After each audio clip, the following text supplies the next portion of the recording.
ఈరోజు 18th April నుంచి election commission ఇచ్చిన గైడ్లైన్ ప్రకారం షెడ్యూల్ ప్రకారం notification morning before 11 o'clock president notification అంటే లోక్సభ ఎలక్షన్స్కి ప్రెసిడెంట్ నోటిఫికేషన్ ఇవ్వాలి, ఎలక్షన్ కమిషన్ నోటిఫికేషన్ ఇవ్వాలి. తర్వాత మన అసెంబ్లీ ఎలక్షన్స్ కోసం గవర్నర్ నోటిఫికేషన్ ఇవ్వాలి, ఎలక్షన్ కమిషన్ నోటిఫికేషన్ ఇవ్వడం జరుగుతుంది. సో ఈ 4 నోటిఫికేషన్ ఈరోజు మార్నింగ్ ఇచ్చిన తర్వాత 11 o'clock నుంచి నామినేషన్స్ ప్రాసెస్ ఈరోజు స్టార్ట్ అయింది. జస్ట్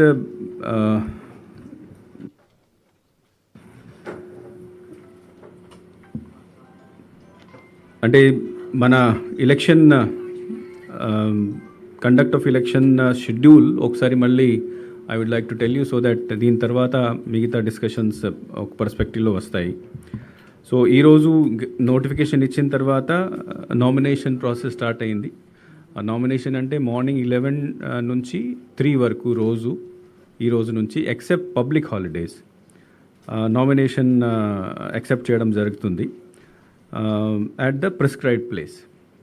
మనం పబ్లిక్ నోటీస్ ఇచ్చినప్పుడు ప్రతి జిల్లాలో ఆరో ఏ ప్లేస్లో ఏ టైం నుంచి ఏ టైం వరకు ఎవరు ఆరో, లేకపోతే ఆయన లేనప్పుడు who is the ARO who is authorised to take the nomination, that declaration morning ఇవ్వడం జరిగింది. 26th scrutiny of nomination papers ఇవ్వడం జరుగుతుంది. దెన్ విత్డ్రాల్ అంటే 26 తర్వాత స్క్రూటనీ పూర్తి అయిన తర్వాత number of candidates who are qualified అది మనకు లిస్ట్ వస్తుంది. ఆ క్వాలిఫైడ్ క్యాండిడేట్ నుంచి they can withdraw their nomination till 29th and then 29th తర్వాత ఫైనల్ లిస్ట్ మనకు వస్తుంది. ఆ final list then we prepare the ballot papers for that final list and then start commissioning of the machines. 13th May మనకు polling ఉంటుంది and then 4th June counting. Now this is the basic schedule. ఆ schedule అయిన తర్వాత polling రోజు, because today in the notification timing of poll కూడా ఇవ్వడం జరిగింది. ఆ టైమింగ్ ఆఫ్ పోల్ అంటే మనకు ఎక్సెప్ట్ 6 అసెంబ్లీ కాన్స్టిట్యుయెన్సీస్, మిగతా అన్ని అసెంబ్లీ కాన్స్టిట్యుయెన్సీస్లో 7 AM to 6 PM అంటే 11 hours పోలింగ్ నడుస్తుంది. మార్నింగ్ 7కి స్టార్ట్ అయ్యి సాయంత్రం 6 గంటల వరకు పోలింగ్ నడుస్తుంది కంటిన్యూస్గా, 11 hours టైం. కానీ కొన్ని ఏరియాస్లో బేసికలీ మన ట్రైబల్ ఏరియాస్లో అరకు పార్లమెంట్ కాన్స్టిట్యుయెన్సీలో దీని కింద Araku assembly, Paderu assembly, Rampachodavaram assembly constituency అక్కడ 7 to 4 మార్నింగ్ 7 నుంచి ఈవినింగ్ 4 వరకే పోలింగ్ ఉంటుంది. తర్వాత పాలకొండ, కురుపం, సాలూర్ ఈ 3 కాన్స్టిట్యుయెన్సీలో 7 to 5. So this is the exact timing of polling on the day of poll on 13th of June. ఇప్పుడు ఈ రోజు నుంచి అంటే మీ అందరికీ తెలుసు ఆల్రెడీ స్టేట్ లెవెల్లో 3 అబ్జర్వర్స్ మనకు అపాయింట్ అయ్యారు. వాళ్ళు 1 విజిట్ ఆల్రెడీ చేసినారు. ఆ స్టేట్ లెవెల్లో మానిటర్ చేయడం కోసం ఒక జనరల్ అబ్జర్వర్, పోలీస్ అబ్జర్వర్, తర్వాత ఎక్స్పెండిచర్ అబ్జర్వర్ ఆమె వచ్చింది. అపార్ట్ ఫ్రమ్ దాట్ ప్రతి జిల్లాకి, ప్రతి కాన్స్టిట్యుయెన్సీకి మనకు general observer, police observer, expenditure observer వస్తారు. సో మొత్తం 175 కాన్స్టిట్యుయెన్సీస్ కోసం మనకు 50 మంది జనరల్ అబ్జర్వర్స్ వస్తారు. సో ఒక్కొక్క జనరల్ అబ్జర్వర్ 3 to 4 కాన్స్టిట్యుయెన్సీస్ని చూస్తారు. 18 పోలీస్ అబ్జర్వర్స్ మనకు కమిషన్ తరఫు నుంచి ఈసారి వస్తారు. దిస్ ఇస్ ఫస్ట్ టైం ఎంతమంది పోలీస్ అబ్జర్వర్ని కమిషన్ అపాయింట్ చేయడం జరిగింది. ఎక్స్పెండిచర్ అబ్జర్వర్స్ కింద ఈ రోజు నుంచి they have already reported today date of notification. ఈ రోజు నుంచి 25 మంది పార్లమెంటరీ కాన్స్టిట్యుయెన్సీ ఎక్స్పెండిచర్ మానిటర్ చేస్తారు. తర్వాత 50 మంది అసెంబ్లీ కాన్స్టిట్యుయెన్సీ ఎక్స్పెండిచర్ని మానిటర్ చేస్తారు. జనరల్ అబ్జర్వర్స్ మనకు 25th అంటే లాస్ట్ డే ఆఫ్ నామినేషన్ ఆ రోజు నుంచి వస్తారు. పోలీస్ అబ్జర్వర్స్ కూడా 24th, 25th అందరూ మన స్టేట్కి వచ్చేస్తారు. నెక్స్ట్ ఇష్యూ అంటే లాస్ట్ టైం కూడా ఈ ఇష్యూ ముందుకు వచ్చింది, దట్ హోమ్ ఓటింగ్కి తర్వాత పోస్టల్ బ్యాలెటింగ్కి మనం ప్లాన్ ఇప్పుడు టెంటేటివ్ ప్లాన్ తయారు చేశాము. హోమ్ ఓటింగ్ కోసం ఆల్రెడీ కొన్ని జిల్లాలు స్టార్ట్ చేశారు, కానీ ఈ రోజు నుంచి 5th డే వరకు అంటే 22nd వరకు హోమ్ ఓటింగ్కి ఎలిజిబుల్ క్యాండిడేట్స్ అంటే 85+ ఇయర్స్ ఏజ్, తర్వాత ఫిజికల్లీ హ్యాండిక్యాప్డ్ ఓటర్స్, వాళ్ళందరికీ form 12D postal ballot form ఇవ్వడం జరుగుతుంది.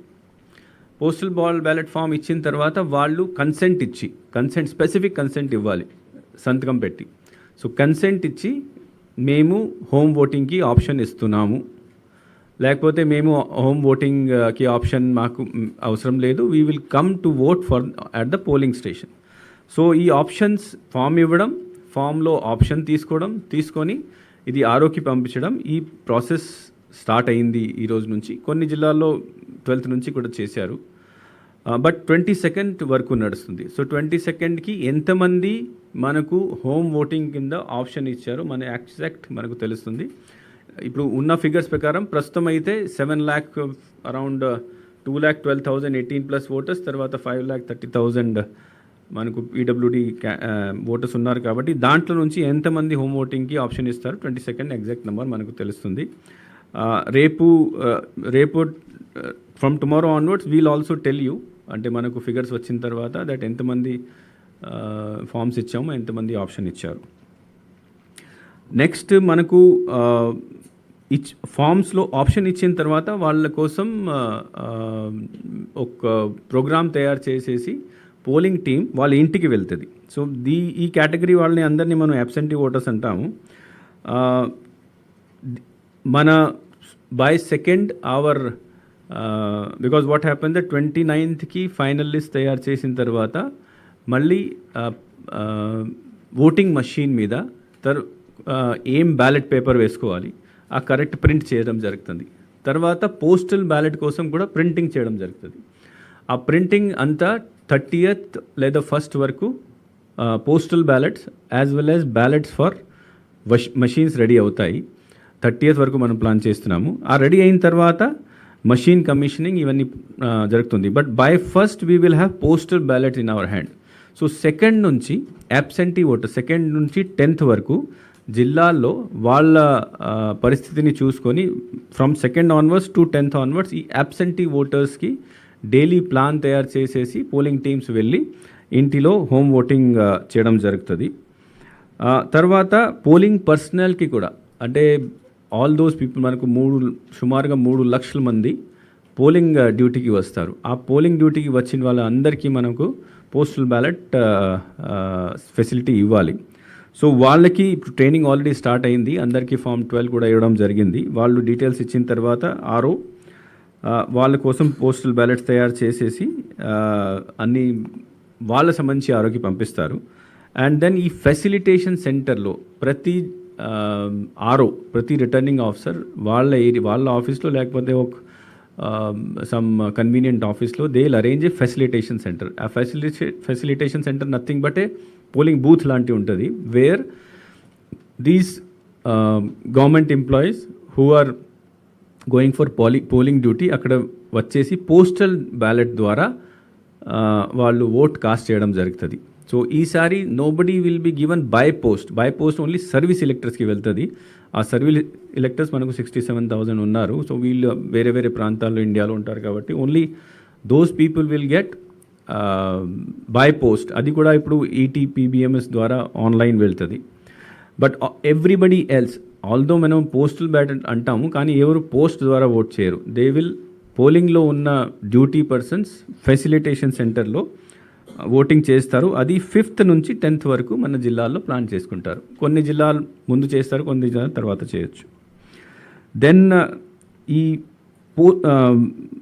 Again some of these people apart from polling డ్యూటీలో గవర్నమెంట్ ఎంప్లాయీస్, ఈ bus drivers, cleaners, attendants, videographers, మన ప్రతి టీంలో వీడియోగ్రాఫర్స్ ఉంటారు. సో వీళ్ళకి కూడా 5th నుంచి 10th వరకు వాళ్ళకి కూడా పోస్టల్ బ్యాలెట్ ఇవ్వడం జరుగుతుంది. Because they will also been duty, although they are not employees but election డ్యూటీలో ఉంటారు. ఆ రోజు వీడియోగ్రాఫర్ ఉంటారు, అన్ని చోట్ల వెళ్ళి వీడియోగ్రఫీ చేస్తారు. సో వాళ్ళకి కూడా 5th to 10th వరకు ఇదే ఫెసిలిటేషన్ సెంటర్లోనే పోలింగ్ చేయడానికి అవకాశం ఇవ్వడం జరుగుతుంది.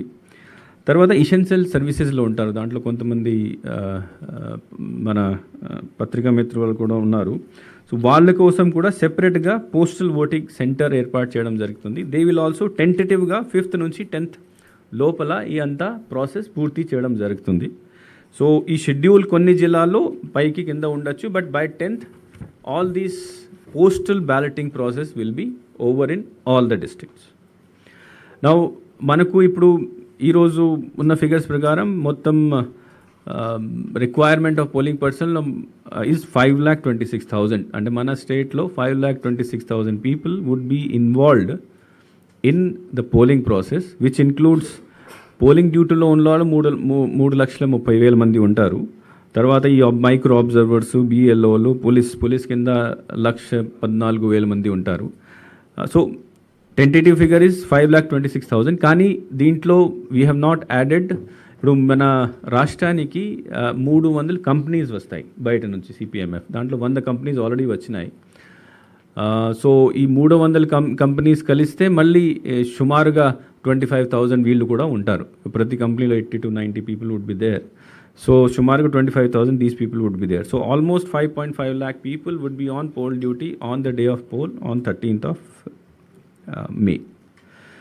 క్రిటికల్ పోలింగ్ ఎక్సర్సైజ్ చేయడానికి లాస్ట్ టైం మనం పూర్తి చేయలేదు, but this time now we have completed the exercise district లెవెల్లో పూర్తి చేయడం జరిగింది. మనకు ఉన్న 46,000 పోలింగ్ స్టేషన్లో 12,459 పోలింగ్ స్టేషన్స్ని జిల్లాల్లో క్రిటికల్ పోలింగ్ స్టేషన్ కింద గుర్తించడం జరిగింది. క్రిటికల్ పోలింగ్ స్టేషన్స్లో మనం స్పెషల్ అరేంజ్మెంట్స్ ఏం చేస్తామంటే అక్కడ they will be webcasting first. అంటే కెమెరా పెట్టేసి దీనికి సంబంధించి డైరెక్ట్ రిలే డిస్ట్రిక్ట్ కంట్రోల్ సెంటర్లో ఉంటుంది, తర్వాత స్టేట్ కంట్రోల్ సెంటర్లో ఉంటుంది సిఇఓ ఆఫీస్లో, అండ్ మన కమిషన్ ఈసీఐ కంట్రోల్ రూమ్కి కూడా ఆ ఫీడ్ వెళ్తుంది. ఈసారి మనం ఏం చేస్తున్నామంటే instead of 1 camera we are putting 2 cameras. అంటే జనరల్గా మనము వెబ్ కాస్టింగ్లో ఓన్లీ రూమ్ లోపల ఉన్న మొత్తం ఎలక్షన్ ప్రాసెస్ని క్యాచ్ చేయడం కోసం ఒక కెమెరా పెట్టడం జరుగుతుంది. ఈసారి what we have done, commission has said that we have not only లోపల ఏం జరుగుతుంది, బట్ బయట క్యూలో ఏం జరుగుతుంది, తర్వాత పక్క ఏరియాలో ఏం జరుగుతుంది అది కూడా క్యాచ్ చేసి మనం చూడాలి. కాబట్టి 2 కెమెరాస్ ప్రతి క్రిటికల్ పోలింగ్ స్టేషన్లో 2 కెమెరాస్, ఒకటి పోలింగ్ ప్రాసెస్ లోపల రూమ్లో, రెండవది బయట క్యూ లైన్లో ఏం నడుస్తుంది. ఫర్ ఎగ్జాంపుల్ చాలా లాస్ట్ టైం కూడా కంప్లైంట్స్ వచ్చినాయి. 5 o'clock అంటే pole end time 6 o'clock. 6 o'clock తర్వాత వచ్చి కొంతమంది ఓట్ చేయడానికి ప్రయత్నాలు చేశారు, గొడవలు కూడా జరిగినాయి. సో కాబట్టి కంటిన్యూస్గా మనము కెమెరా ద్వారా ఈ పరిస్థితి చూసుకుంటే ఈ తప్పులు చేయడానికి అవకాశం ఏమి ఉండదు. So outside area, queue, పక్కన ఉన్న ఏరియా, లోపల రూమ్ అంతా మనం వెబ్కాస్టింగ్ ద్వారా కంట్రోల్ రూమ్లో చూసుకోవచ్చు. దీంతో పాటు ఈసారి సిన్స్ మన స్టేట్ నుంచి కంప్లైంట్స్ కూడా ఎక్కువ వస్తున్నాయి కాబట్టి వెబ్కాస్టింగ్ కొంత ఎక్కువ లెవెల్లో మేము యూజ్ చేస్తున్నాము. So out of 46,000 polling station ఇప్పుడు దాకా మనము ఐడెంటిఫై చేసి 30,000 పోలింగ్ స్టేషన్లో వెబ్కాస్టింగ్ పెట్టడం జరుగుతుంది. తర్వాత ఫ్యూచర్లో అది ఇంక్రీజ్ కూడా కావచ్చు, బికాస్ నౌ ఈ 12,459 పోలింగ్ స్టేషన్ మనం క్రిటికల్గా ఐడెంటిఫై చేసాము. ఇది మన ఆఫీసర్స్ అంటే sector officer, sector police officer, collector వాళ్ళు, ఎస్పీ వాళ్ళు కూర్చొని తయారు చేసిన నంబరు.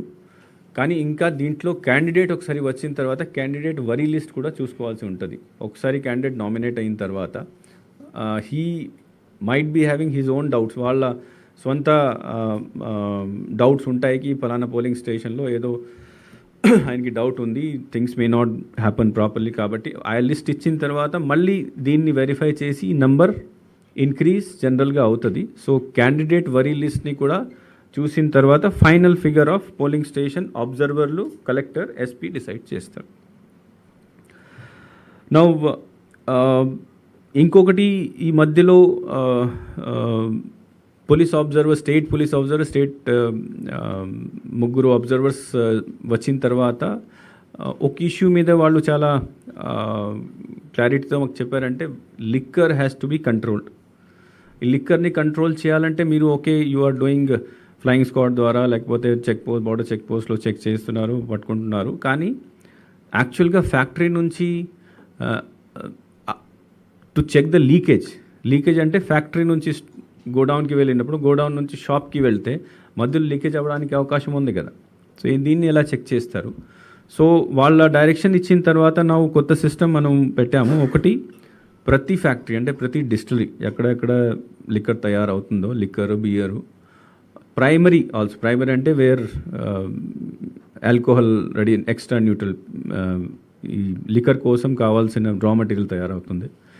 అన్ని చోట్ల వాళ్ళ ప్రొడక్షన్ తర్వాత మూవ్మెంట్, అక్కడి నుంచి ఏం మూవ్మెంట్ అవుతుంది అది వెబ్కాస్టింగ్. రెండవది, ఆ ఫ్యాక్టరీ నుంచి ఏపీబీసీఎల్ గోడౌన్ వరకు వచ్చినప్పుడు జీపీఎస్ మానిటరింగ్. ఆ ట్రక్ ఫ్యాక్టరీ నుంచి స్టార్ట్ అయ్యి స్టోరేజ్ గోడౌన్కి వచ్చిందా అదే రూట్లో, లేకపోతే వేరే దారిలో అటు ఇటు అయిపోయింది. సో లీకేజ్ చెక్ చేయడం కోసం. తర్వాత ఫస్ట్ టైం మనము ఇండియాలో కూడా ఇప్పుడు చేయడం లేదు, ఫస్ట్ టైం మనము గోడౌన్ నుంచి షాప్ లేదా బార్కి వెహికల్ వెళ్తుంది లిక్కర్ తీసుకొని. దీన్ని కూడా జీపీఎస్ మానిటరింగ్ కోసం ఆర్డర్ ఇచ్చాము. ఈరోజు రివ్యూ చేయడం జరిగింది, బికాస్ చాలా పెద్ద వర్క్ ఉంది కాబట్టి నెక్స్ట్ 2 daysలో అది కూడా జీపీఎస్ మానిటరింగ్ కూడా స్టార్ట్ అవుతుంది. సో ఈ జీపీఎస్ మానిటరింగ్ కూడా డిస్ట్రిక్ట్ లెవెల్లో చేస్తారు, సిఓ లెవెల్లో కూడా. ఇక్కడ కూడా మేము స్క్రీన్ ఏర్పాటు చేస్తున్నాం. సో దిస్ అపార్ట్ ఫ్రమ్ లిక్కర్కి ఇంకొకటి అంటే మామూలుగా కూడా స్టోరేజ్ లిక్కర్ గోడౌన్లో, తర్వాత లిక్కర్ షాప్స్లో ఎంత ఉన్నది, తర్వాత సేల్స్ ఎంత జరుగుతుంది, అది కూడా డైలీ మానిటరింగ్ డిస్ట్రిక్ట్ లెవెల్లో చేయడం జరుగుతుంది. నెక్స్ట్ ఈజ్ ఇప్పుడు ఈ మోడల్ కోడ్ ఎన్ఫోర్స్మెంట్లో కొన్ని విషయాలు I would like to tell you. Enforcement సంబంధించి అంటే vehicle, loud speaker, inducement, meeting సంబంధించి 501 ఇప్పుడు దాకా అంటే డేట్ ఆఫ్ అనౌన్స్మెంట్ నుంచి లాస్ట్ 1 monthలో 501 ఎఫ్ఐఆర్ లాంచ్ చేయడం జరిగింది. సీజర్ సంబంధించి 7,336, అంటే ప్రతి సీజర్కి జనరల్గా ఒక ఎఫ్ఐఆర్ నమోదు చేస్తారు. సీజర్ సంబంధించి 7,300 సచ్ ఎఫ్ఐఆర్స్. తర్వాత వయలేషన్ సంబంధించి 500 ఎఫ్ఐఆర్స్ బుక్ చేయడం జరిగింది. And check post, inter state check post 150, తర్వాత ఇంట్రా స్టేట్ అంటే within state between districts 143, flying squads teams 634. ఈ రోజు నుంచి మళ్ళీ స్టాటిక్ సర్వేలెన్స్ టీమ్స్ అంటే ఇంకా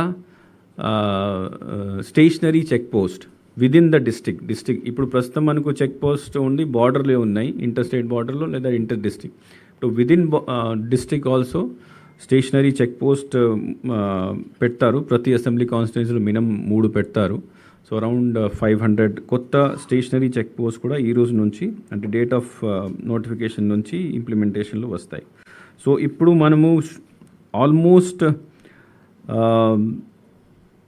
1,500 border, inter state border, inter district border, within border, FST ఇట్లాంటి టీమ్స్ 1,500 టీమ్స్ మనకు మొత్తం స్టేట్లో అవైలబుల్ ఉన్నాయి. నెక్స్ట్ సీజర్కి వస్తే యాక్చువల్లీ జనవరి ఎలక్షన్ కమిషన్ టీం జనవరి వచ్చిన తర్వాత అప్పటి నుంచి సీజర్ మీద కొద్దిగా డైరెక్షన్స్ ఇవ్వడం జరిగింది అన్ని కలెక్టర్స్, ఎస్పీలకి. సో ఆ రోజు నుంచి డేట్ ఆఫ్ అనౌన్స్మెంట్ వరకు సుమారుగా 179 crores సీజర్ చేయడం జరిగింది. దీని తర్వాత ఆ రోజు నుంచి 16th డేట్ ఆఫ్ అనౌన్స్మెంట్ నుంచి ఈ రోజు దాకా డేట్ ఆఫ్ నోటిఫికేషన్ వరకు మనము 121 crores సీజర్ చేశాము. సో ఆల్మోస్ట్ 300 crores వరకు సీజర్ ఈ సంవత్సరంలో జనవరి నుంచి ఇప్పటిదాకా చేయడం జరిగింది. ఎలక్షన్ ఇప్పుడు మోడల్ కోడ్ వచ్చిన తర్వాత చేసిన సీజర్స్లో 31.7 crores క్యాష్ ఉంది, 15 crores లిక్కర్, 59 crores మెటల్స్ ఇవన్నీ ఉన్నాయి. దీంతోపాటు one thing which is not there in దీంట్లో లేదు, మీ నోట్లో లేదు, ఇస్ దాట్ ఇంకొక విషయం అబ్జర్వర్స్ వచ్చినప్పుడు, స్టేట్ అబ్జర్వర్ వచ్చినప్పుడు ఏం చెప్పారంటే ప్రజలకి ఎక్కువ ఇబ్బంది రాకూడదు సీజర్ చేసినప్పుడు. బికాస్ మనకు జనరల్ డైరెక్షన్స్ అంటే 50,000 పైన ఏమైనా అమౌంట్ ఉంటే ఆధారం లేకపోతే అంత సీజ్ చేయాలి. కానీ సీజ్ చేసిన తర్వాత ఇఫ్ దే ఆర్ చిన్న చిన్న వ్యాపారులు ఉంటారు, డొమెస్టిక్ ఖర్చులు ఉంటాయి, ఏదో అమ్మేసి వస్తారు. సో ఫస్ట్ ఆఫ్ ఆల్ ఎక్కడ కూడా if there is no link between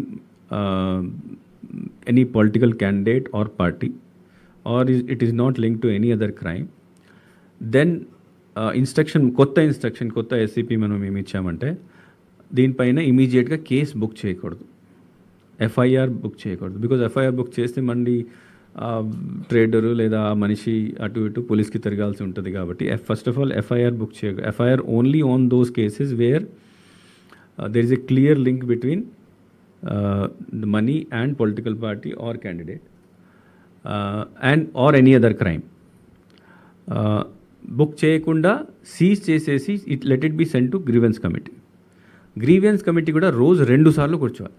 అంటే అప్పుడు సీజ్ చేసిన వెంటనే ఆ ఇన్ఫర్మేషన్ని పంచనామాని గ్రీవెన్స్ కమిటీకి మెయిల్ తర్వాత వాట్సాప్లో పంపించాలి.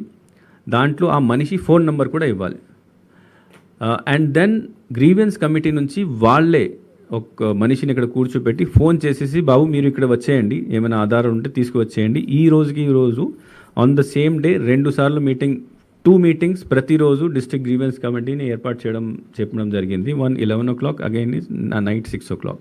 సో సేమ్ డే రిలీజ్ చేసేసి ఏమైనా డాక్యుమెంట్ తీసుకువస్తే సేమ్ డే రిలీజ్ చేయడానికి కూడా కొత్త ఇన్స్ట్రక్షన్ ఇవ్వడం జరిగింది. సో అట్లాంటి కేసెస్లో జస్ట్ ఫర్ యువర్ ఇన్ఫర్మేషన్, ఇప్పుడు ఫర్ ఎగ్జాంపుల్ మనకు టోటల్ సీజర్ 31 crores ఇప్పుడు దాకా అయినాయి. ఆ 31 crores-లో 18 crores where it is not linked to any political party, and they have that appeal has been given to the district grievance committee. 18 crores 949 cases ఉన్నాయి. So దాంట్లో already 721 cases అంటే 13 crores నుంచి cases dispose చేసి ఆ cash కూడా వాపస్ ఇవ్వడం జరిగింది. రిమైనింగ్ రోజు కేసు వస్తూ ఉంటాయి. So it is on a daily basis it is been done. Proactively district grievance committee మామూలు మనిషి సంబంధించి డబ్బులు ఉంటే దీనికి ఆ రోజుకి రిలీజ్ చేయడానికి ఇన్స్ట్రక్షన్ ఇచ్చాము. ప్రాసెస్ స్టార్ట్ అయింది. మేము డైలీ మానిటరింగ్ కూడా అది చేస్తున్నాం. దాంట్లో అంటే 10 lakh పైన ఉంటే అది ఇన్కమ్ ట్యాక్స్కి చెప్పాలి. So that process income tax వాళ్ళు తీసుకోవాలి. బిలో 10 lakh ఉంటే అన్నీ డిస్ట్రిక్ట్ గ్రీవెన్స్ కమిటీ దగ్గర వస్తాయి. దెన్ నౌ ఇప్పుడు ఏం యాక్షన్ మనము తీసుకుంటున్నాము, ఎలా తీసుకుంటాము అది కూడా డైలీ మేము మానిటర్ చేస్తున్నాము. ఫర్ ఎగ్జాంపుల్ జస్ట్ మీకు ఆల్రెడీ నోట్లు కూడా ఇస్తున్నాము. 1017 వాలంటీర్స్ హ్యావ్ బిన్ రిమూవ్డ్. ఇనీషియల్గా ఈ ఇష్యూ కొద్దిగా ఎక్కువ వచ్చింది, but now things have settle down. చాలామంది ఇప్పుడు రిజైన్ చేయడం స్టార్ట్ చేశారు. సో ఆల్మోస్ట్ 44,000 మాకు వచ్చిన కలెక్టర్స్ నుంచి వచ్చిన ఇన్ఫర్మేషన్ ప్రకారం 44,000 మంది ఆల్రెడీ రిజైన్ చేసేసారు. కాంట్రాక్ట్ ఎంప్లాయీస్లో కూడా మనము these are all MCC violation కింద కేసెస్. అంటే వీళ్ళు కాంట్రాక్ట్ ఎంప్లాయీ వెళ్ళి ఏదో పొలిటికల్ పార్టీ ప్రోగ్రాంలో వెళ్ళి దే ఆర్ పార్టిసిపేటింగ్ లేదా వేరే యాక్టివిటీలో పార్టిసిపేట్ చేస్తున్నారు. సో 181 కాంట్రాక్ట్ ఎంప్లాయీస్ని రిమూవ్ చేయడం జరిగింది. 40 మంది మీద కేసు పెట్టడం జరిగింది. ఈవెన్ రెగ్యులర్ ఎంప్లాయీస్ మీద కూడా కంప్లైంట్స్ వస్తున్నాయి. సో రెగ్యులర్ ఎంప్లాయీస్ దాంట్లో టీచర్స్ ఉన్నారు, అంగన్వాడీ వాళ్ళు ఉన్నారు, అంగన్వాడీ గారు టీచర్స్ ఉన్నారు, accounts department, rail, RTC. So రకరకాల కంప్లైంట్స్ మనకు వచ్చినాయి. సో దాంట్లో కూడా 127 ఎంప్లాయీస్ మీద డిసిప్లినరీ యాక్షన్ స్టార్ట్ చేశాము. తర్వాత 59 హ్యావ్ బిన్ సస్పెండెడ్. దాంట్లో కూడా 27 ఎంప్లాయీస్ మీద కేసు కూడా పెట్టడం జరిగింది, ఎఫ్ఐఆర్. నా ఇంకొకటి కంప్లైంట్ అంటే ఒక పార్టీ మీద ఎక్కువ కేసు పెడుతున్నారు, ఒక పార్టీ మీద తక్కువ పెడుతున్నారు. ఇవన్నీ కూడా బికాజ్ కమిషన్ ముందు నుంచి చెప్తుంది they should not be no fear and favour ఉండకూడదు. కాబట్టి మేము క్లియర్గా ఎవరి మీద ఎంతమంది మీద కేసు పెడుతున్నారు రోజు డీటెయిల్స్ ప్రతి జిల్లా నుంచి తీసుకుంటున్నాము. దీని ప్రకారం యూ కెన్ సీ, మీరు చూసుకోవచ్చు. దాంట్లో టీడీపీ సంబంధించి లీడర్స్ మీద 126 లీడర్స్ మీద కేసు ఎఫ్ఐఆర్ ఫైల్ చేయడం జరిగింది. వైఎస్ఆర్సీపీ 136, అదర్స్ దాంట్లో మిగతా పార్టీలు ఇట్లా ఉన్నాయి. So almost 338 FIRs have been filed only on the political party leaders or workers. And this number shows that the action has not been in favor of any party. Next కంప్లైంట్స్లో ఇంకా వేరే రకాల complaints మనకు వస్తున్నాయి. Whistle కింద ఇప్పుడు దాకా 11,500 complaints వచ్చినాయి. దాంట్లో టైప్ ఆఫ్ కంప్లైంట్స్ మీరు చూస్తే ముందు ఎక్కువ వచ్చినాయి, ఇప్పుడు తగ్గినాయి. 5,600 posters, banners, holdings, illegal holdings ఇట్లాంటివి వచ్చినాయి. And second highest number is ban period కింద క్యాంపెయిన్ చేస్తున్నారు, 536 ఇట్లాంటి కంప్లైంట్. ఇంటిమిడేషన్, గిఫ్ట్స్ డిస్ట్రిబ్యూట్ చేస్తున్నారు, లేక లిక్విడ్ డిస్ట్రిబ్యూట్ చేస్తున్నారు, మనీ డిస్ట్రిబ్యూషన్, ఇట్లా. సో వెరెవర్ దిస్ పబ్లిక్ ఎక్కడైనా ఇది వాళ్ళు చూసిన తర్వాత కంప్లైంట్ చేస్తారు. కంప్లైంట్ కొన్ని కరెక్ట్ ఉన్నాయి, కొన్ని కరెక్ట్ లేవు. So out of 11,500 almost 7,000 complaints were found correct. So వాళ్ళ మీద యాక్షన్ తీసుకోవడం జరిగింది అండ్ క్లోజ్ చేయడం జరిగింది. దీంతోపాటు మనకు CEO ఆఫీస్లో, న్యూస్ పేపర్స్లో ఇట్లాంటి కంప్లైంట్ వస్తూ ఉంటాయి. So what ever complaint comes we immediately right to the district collectors. So నాకు కూడా పొలిటికల్ పార్టీస్ నుంచి కంప్లైంట్ వస్తాయి రోజు. ఐఎమ్ సిట్టింగ్, ఇండివిజువల్స్ కూడా ఇస్తున్నారు ఇప్పుడు కంప్లైంట్స్. పేపర్లో వస్తాయి, తర్వాత ఇన్ రైటింగ్ వస్తాయి, మెయిల్ ద్వారా వస్తాయి. So around 968 such complaints have been received. 829 మనం ఆల్రెడీ రిపోర్ట్ చేసి యాక్షన్ తీసుకున్నాం. సో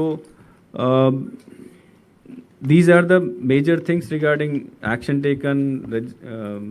తర్వాత ఈరోజు నుంచి స్టార్ట్ అయిన పద్ధతి. So apart from this thing, one more is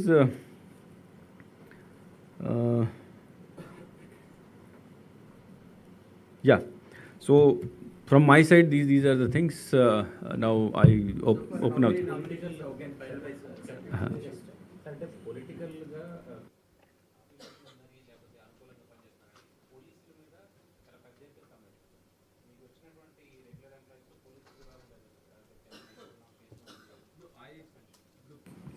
ప్రస్తుతం నా దగ్గర ఉన్న ఫిగర్స్లో ఆ బైఫర్కేషన్ లేదు, బట్ నెక్స్ట్ టైం వచ్చినప్పుడు బైఫర్కేషన్ కూడా ఇస్తాం.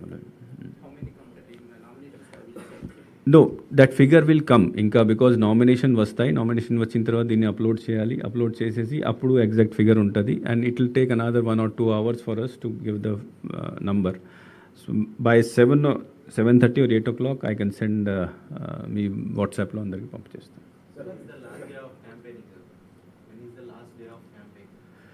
అంటే campaigning ends 48 hours before the time of closure of poll. For example, on 13th, 6 p.m. is the closure of poll. So 11th ni 6 p.m. ki campaigning close అవుతుంది.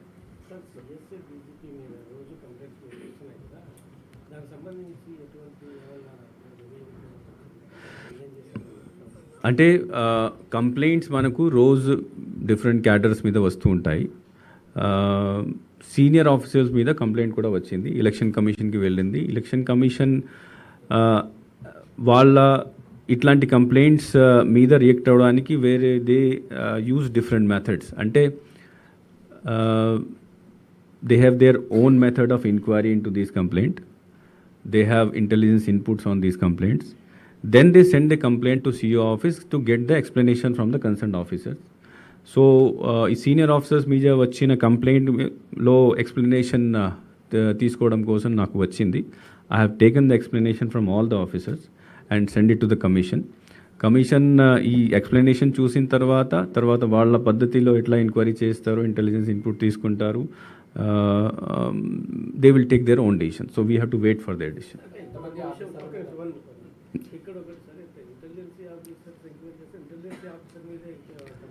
No intelligence అంటే వాళ్ళు they don't use the intelligence of state. వాళ్ళ intelligence అంటే intelligence department కాదు, వాళ్ళ network చెప్తున్నాను.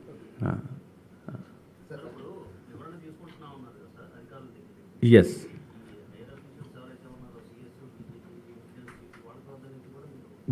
everybody who is there in the complaint, the explanation has been taken from everybody and then sent it to the commission.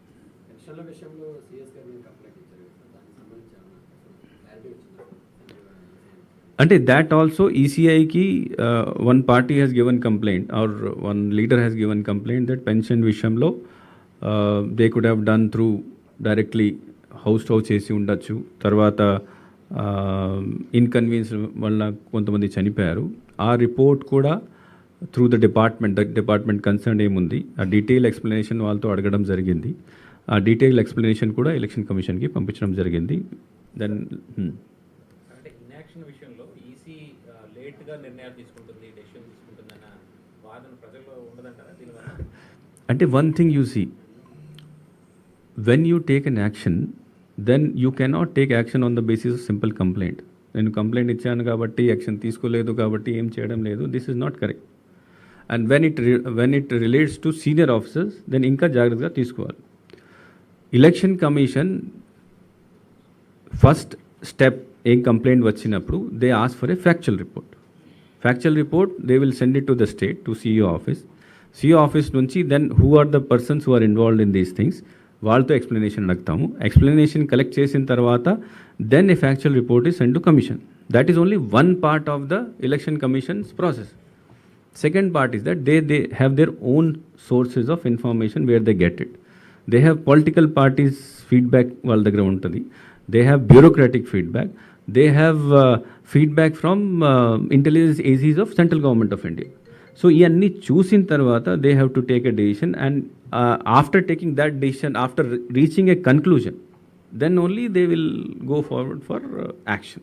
So ఎన్నికల ప్రచారంలో భాగంగా CM ప్రచారంకి వెళ్ళినప్పుడు దాడి జరిగింది. దాని నుంచి కూడా మీకు ఎదుర్కొన్నారు. సీఎం గారి మీద జరిగిన దాడిలో ఎలక్షన్ కమిషన్ ఆ నైటే పోలీస్ అబ్జర్వర్ దీనిపైన he asked report. So next day morning report ఇవ్వడం జరిగింది. Second day again I was ఆస్ to call the CP and then get the latest information. So నాకు ఇచ్చిన నిన్నటి వరకు వచ్చిన ఇన్ఫర్మేషన్ ప్రకారం తర్వాత డైలీ రిపోర్ట్ ఇస్తున్నారు.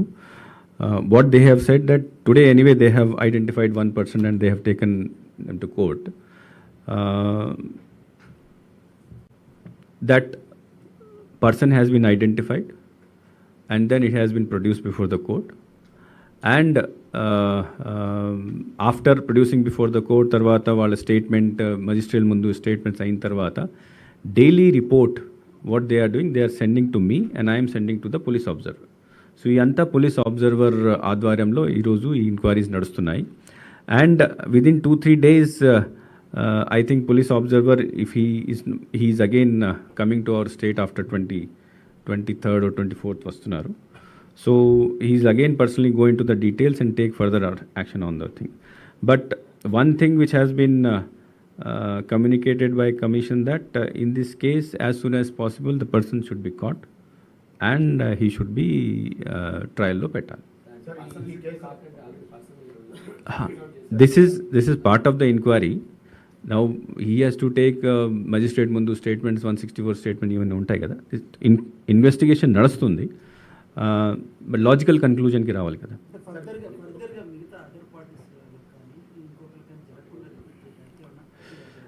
వన్ ఇన్స్ట్రక్షన్ ఇంకొకటి కమిషన్ ఇచ్చడం జరిగింది దగ్గర this thing should not happen. That is why కొత్త ఎస్ఓపి రెడీ చేయమని చెప్పడం జరిగింది.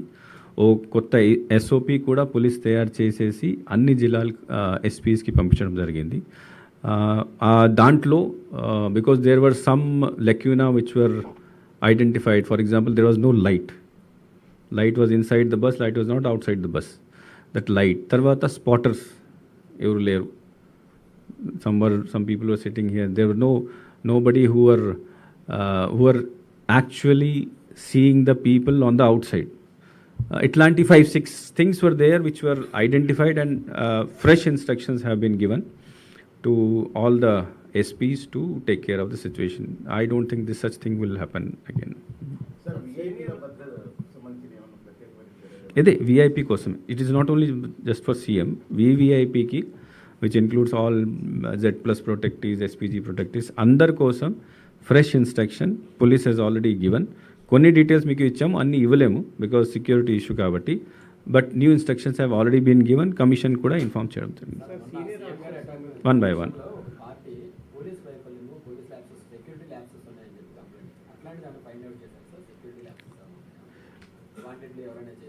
అంటే this whether it was a security lapse or not, that decision immediately we cannot take. First thing what commission has said that identify the person who has done it, and then in the meantime they are also going through the report of all the police daily report వాళ్ళు ఏమి ఇస్తున్నారు, and definitely security labs అయినా ఉంటే commission will take an action on the officer. Sir senior officer కొంతమంది senior officer అసలు స్టేట్లో నుంచే ఈ ఎలక్షన్ వరకు పంపించాలని చెప్పి కొంతమంది కొన్ని పార్టీస్ నుంచి మళ్ళీ చెప్పండి. కొంతమంది సీనియర్ ఆఫీసర్స్ని అసలు ఈ స్టేట్లోనే లేకోకుండా ఎలక్షన్లు అయిపోయే వరకు పార్టీ స్టేట్లకు కానీ లేకపోతే సెంట్రల్ కానీ పంపించాలా అని చెప్పేసి కొన్ని డిమాండ్స్ వస్తే మీరు కూడా కంప్లైంట్ ఇచ్చారనుకుంటున్నాను. ఆ అవకాశం ఏమైనా ఉంటుందా సార్ పరిస్థితి జరుగుతుంది? అంటే election commission there are fix guidelines. ఈ గైడ్ లైన్స్లో ఈ స్టేట్ నుంచి వేరే స్టేట్కి ఓన్లీ అబ్జర్వర్స్ వెళ్తారు. Election is always conducted by the officials of the state only. ఈ election is not conducted by the officials from the other state. Extraordinary situation ఇట్లాంటి ఎప్పుడు రాలేదు. Election commission has never taken any such decision any time previously in the history. So only extraordinary సిచ్యువేషన్లో this can be thought of, but I don't think extraordinary situations are there in the state. Sir CM ఆఫీసులో లోన్ ఆఫీసులో కొంతమంది senior IAS వాళ్ళని ఈ నెల ఈరోజు 11 గంటలకి డిఏడీలో రిపోర్ట్ చేయమని ఈసీ ఆదేశించిందని సమాచారం. No, there is no direction because నాకు మార్నింగ్ ఇది సమ్ కమ్యూనికేషన్ దీనికి సంబంధించి somebody has sent. I have verified from election commission, I have verified from other states. There is no rule which says that on the day of notification all the officers of CM office have to be surrendered to GAD. ఎట్లాంటి ఏం rule లేదు, అట్లాంటి ఏం guide line లేదు. Guide line ఏముంది అంటే CM లేదా minister ఎవరైనా ఉంటే they the officers or staff working with them shall not get themselves involved in any political activity. Second thing is that except very small cadre officer, some junior assistant, senior assistant తప్ప ఎవరు కూడా సీఎంతో పాటు ఎక్కడ ఏ మీటింగ్లో కూడా వెళ్ళకూడదు. So no participation in political activity, no accompaniment in political, that is the direction. Sir senior వాళ్ళు అయితే రివ్యూ మీటింగ్ లో పార్టిసిపేట్ చేయొచ్చా సార్ వీళ్ళకి? ఏం review meeting? If CM wants to conduct some review meeting with the officers who are there in the CM office, in your IAS officer. అంటే I again explain you, CM and minister remain the CM and minister. ఈ రోజు కూడా వీళ్ళు ఆయన CM, ఈ రోజు కూడా వీళ్ళు minister. In case of any internal matters or their department సంబంధించి, or in case of any situation drought like situation, extraordinary situation ఉంటే they can always hold meeting with the approval of the commission. But they cannot hold meeting on review of the schemes and on anything which benefits them into the political campaign.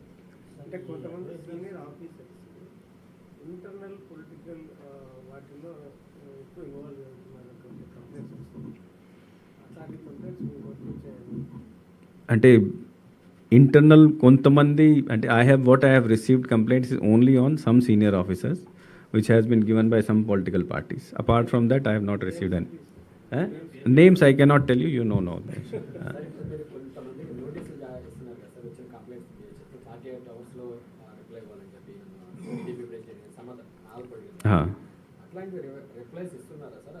వాళ్ళకి Yes, we have given these notices.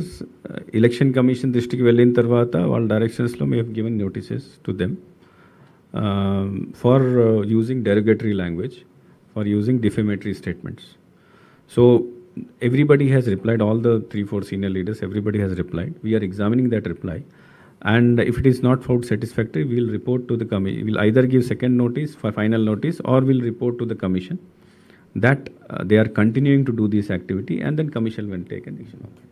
Sir ఈ government అడ్వైజర్స్కి code వాళ్ళకు కూడా వర్తిస్తుందని EC ఇచ్చారు కదా, వాళ్ళకన్నా notice అంటే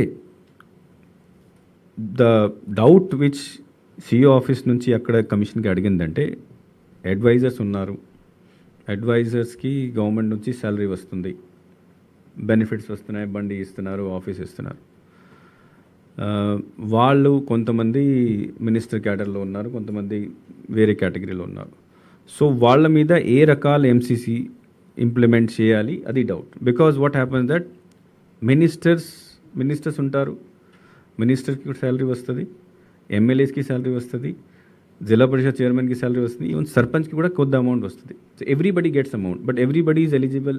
they can do political campaigning చేసుకోవచ్చు.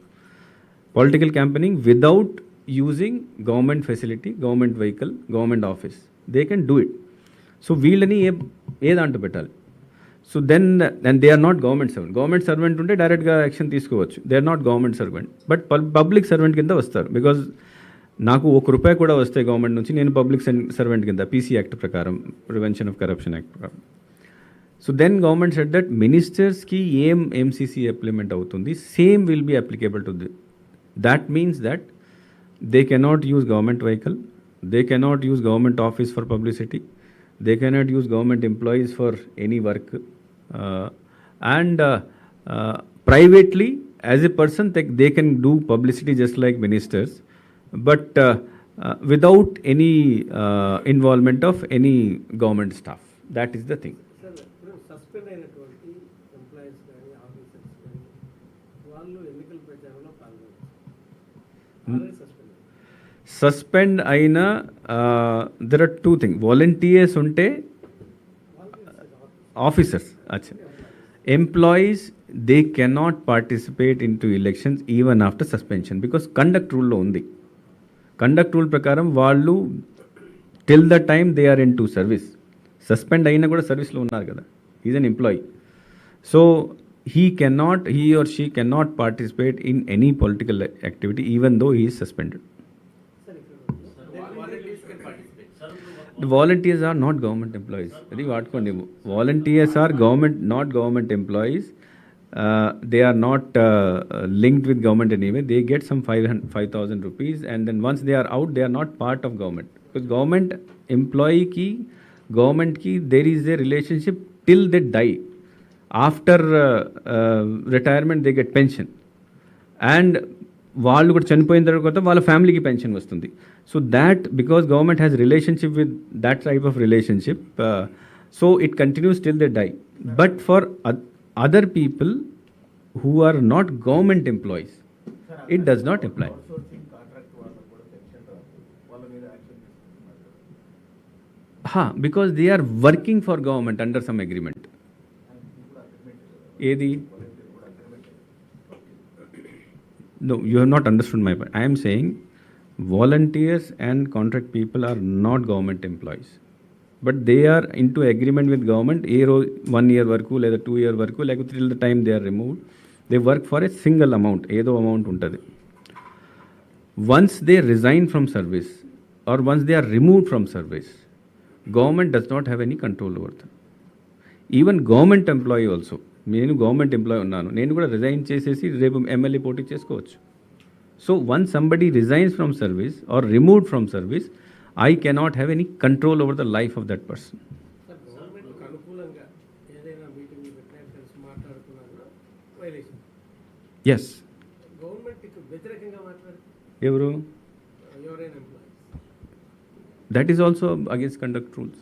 అది కూడా కండక్ట్ రూల్ వైలేషన్. వాళ్ళే ఉంటుంది గవర్నమెంట్ మనకు అవి చేయలేదు ఇవి చేయలేదు అని వాగ్దానం చెప్పింది మాట్లాడుకుంటున్నారు, అది వస్తుంది No. Meeting. Conduct rule, what do the conduct rules say? Conduct rules say that any employee cannot give an adverse statement against the policies of the government. This is the conduct rule. So whoever publicly talks about the policies of the government and the position of the government that is against the conduct rule. So action has to be taken by the disciplinary authority. వాలంటీర్లకు సంబంధించి మీకు కూడా representation వచ్చింది. Resign చేసిన వాళ్ళు కావచ్చు, మీరు remove చేసిన వాళ్ళు కావచ్చు, వాళ్ళని పోలింగ్ ఏజెంట్గా పెట్టుకోవచ్చు అనేది ఒక రిప్రజెంటేషన్ మీకు వచ్చింది. దాని మీద ఏమన్నా Now, ప్రస్తుతం ఉన్న రూల్స్ ప్రకారం polling agent can be made by any person who is a voter and who belongs to a nearby area. That is the basic. ఇది చట్టంలో ఉంది. If you want to put a prohibition, ఎవరి మీద prohibition పెట్టాలంటే మళ్ళీ ఇంకొక కొత్త provision పెట్టాలి. So that decision I will not be able to take. కానీ ఈ ఇష్యూ ఎలక్షన్ కమిషన్ దృష్టిలో ఉంది. We have to wait and watch what decision they take. Police observers first time 18 members అన్నారు. ఇప్పుడు ఎట్లా ఉండేవారు సార్? ఇప్పుడు ఎంతమంది పెట్టడానికి కారణం? అంటే ఎలక్షన్ కమిషన్ దృష్టిలో మన state is not a simple state, కొద్దిగా కాంప్లెక్స్ స్టేట్. అది కంప్లైంట్స్ ఎక్కువ వస్తున్నాయి కాబట్టి అది సూపర్వైజ్ చేయడం కోసం వాళ్ళే స్వయంగా ఎక్కువ మందిని పంపిస్తున్నారు. సార్ ఇంకోటి 85 ఇయర్స్ సార్ మనకి హోమ్ ఓటింగ్. వాళ్ళు ఇన్ కేసు వాళ్ళు అప్లై చేసుకోలేదు అంటే డైరెక్ట్గా పోలింగ్ స్టేషన్కి వచ్చి ఓటింగ్ చేసుకునే ఛాన్స్. హోమ్ ఓటింగ్లో యాజ్ ఐ సెడ్ ప్రతి ఓటర్కి ఈ ఫామ్ ఇవ్వడం జరుగుతుంది. ఆ ఫామ్ ఇచ్చినప్పుడు అయ్యా మీరు ఇక్కడ హోమ్ ఓటింగ్ చేస్తారా లేకపోతే చేస్తారా, కన్సెంట్ ఆర్ నాట్ కన్సెంట్, సంతకం తీసుకుంటాం. కన్సెంట్ తీసుకుని వస్తే ఆర్ఓకి ఇచ్చేసి ఆరో ఆయన పేరు మీద పోస్టల్ బ్యాలెట్ ఇస్తారు. సో ఒకసారి పోస్టల్ బ్యాలెట్ ఇస్తే ఆయనే he cannot go and vote in the polling station. So అక్కడ రెస్ట్రిక్ట్ అయిపోతుంది. If he says no I'm not willing, I'm not giving my consent, then he can age consideration ఎట్లా అవుతుంది? AG senior ఎవరైతే ఉన్నారో 85+. No, మనము when we vote నమోదు చేసినప్పుడు age document మనం తీసుకుంటాం. ఆ ఏజ్ డాక్యుమెంట్ ప్రకారం మన దగ్గర ఉన్న ఓటర్ లిస్ట్ ప్రకారం 85+ ఎవరైనా ఉన్నారో వాళ్ళందరూ ఇంటికి వెళ్ళి మనకు టీం డిస్ట్రిబ్యూట్ చేస్తారు. తర్వాత ఇంటింటి ప్రచారం తర్వాత పాంప్లెట్స్ పంపిణీ మీద క్లారిటీ ఇచ్చారు పొలిటికల్ పార్టీ. నో, కమిషన్ నుంచి రాలేదు. బట్ మనం పొలిటికల్ పార్టీస్కి ఏం చెప్పామంటే ప్రస్తుతం బికాజ్ ఇంటి ప్రచారం జనరల్గా కమిషన్ గైడ్ లైన్స్లో లాస్ట్ 48 అవర్స్లో ఇంటి ప్రచారం చేసుకోవచ్చు. లాస్ట్ 48 అవర్స్ మీరు ఇంతకుముందు అడిగారు కదా ఒక ఫ్రెండ్, లాస్ట్ 48 అవర్స్లో although campaigning stops but house to house people can go, that permission ఉంటుంది. So what we have requested ECI to clarify whether this permission is only for that 48 hours or for general అన్నిటికీ. So till that time we have told and clarified to all political parties and informed all the collectors and SPs that our time lo not to insist on permission. However, they should give prior intimation ఇవ్వాలి because law and order issues వస్తున్నాయి కాబట్టి. Candidate nomination చేశారు. రేపు అతనికి ఒక రిప్రజెంట్మెంట్ ఇచ్చారు. ఆ amount ఇదవుతుంది. ఏ రోజు ఆ క్యాండిడేట్ ఫైల్ చేస్తారో ఆ రోజునే ఆయన మీటర్ స్టార్ట్ అవుతుంది. So anything in newspaper or in TV, anything which నా ఎలక్షన్కి సంబంధం లేదు కదా, అది పర్సనల్ కదా, దానికి ఎలా పోస్ట్ చేస్తారు? అది చూసిన తర్వాత డిసైడ్ చేసుకోవాలి. అడ్వర్టైజ్మెంట్ ఇవాళ బర్త్డే లాస్ట్ 10 days బ్యాక్ కూడా సేమ్ పెండింగ్ 17 ఆల్మోస్ట్ పెండింగ్ అని ఇచ్చారు సార్. ఇప్పుడు కూడా సేమ్ నెంబర్ ఇచ్చారు. ఇది సరే అంటే బహుశా వాళ్ళు లొకేట్ చేయలేకపోతున్నారు. ఓన్లీ 8,000 9,000 లొకేట్ చేసి బహుశా either the person is not available so these people will not be available, licensed arm holder will not be available in the town or they might not be able to locate that thing. That is particular wanted ఏమన్నా this is normal thing. ఏమి drugs ఎక్కువ లేదు, only 2.4 crores ఉంది. చాలా తక్కువ ఉన్నది. Actually ఎక్కువ ఉండాలి, తక్కువ ఉన్నది.